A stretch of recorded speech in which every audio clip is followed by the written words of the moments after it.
ഈ പെർഫെക്റ്റ് ആയിട്ടുള്ള പാർട്ട്നേഴ്സിനെ തിരയുന്ന ഒരുപാട് പേരുണ്ട്. ഇവരുടെ ലൈഫിൽ ഇവർ ഒരിക്കലും സന്തോഷമായിട്ടിരിക്കാൻ കഴിയില്ല. കാരണം പെർഫെക്റ്റ് ആയിട്ടുള്ള ഒരാളല്ല നമുക്ക് വേണ്ടത്.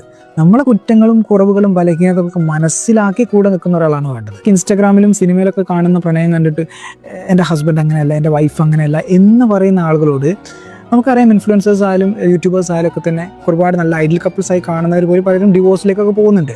ബട്ട് ലൈഫിന് പല പ്രശ്നങ്ങളും ഉണ്ട്. അപ്പോൾ നമ്മൾ കാണുന്ന എപ്പോഴും ഫിൽറ്റേഡ് ആയിട്ടുള്ളൊരു വേർഷനാണ്.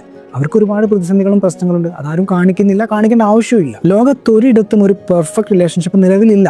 ഇന്ന് നമ്മൾ കാണുന്ന ഏതെങ്കിലും നല്ല രീതിയിൽ മുന്നോട്ട് പോകുന്ന ഓരോ ബന്ധങ്ങൾ എടുത്ത് നോക്കിയാലും അവർ ഓരോ ദിവസവും ലൈഫിനെ റീഡിസൈൻ ചെയ്യുന്ന ആളുകളാണ്. കാരണം ഓരോ കാര്യങ്ങൾക്കനുസരിച്ചും ഓരോ പ്രശ്നങ്ങൾക്കനുസരിച്ച് നിങ്ങൾ തരുന്ന സ്വസ്ഥതയും സമാധാനവും സന്തോഷം അല്ലെങ്കിൽ എന്തൊക്കെയോ കാര്യങ്ങളില്ല, ഇതെല്ലാം തന്നെ പുറത്തുനിന്ന് വാങ്ങാൻ കിട്ടുന്നൊരു സംഭവമല്ല, അല്ലെങ്കിൽ മറ്റൊരാൾക്ക് നൽകാൻ തരുന്ന സാധനമല്ല, നമ്മുടെ ഉള്ളിൽ തന്നെയുള്ള ഒരു കാര്യമാണ്.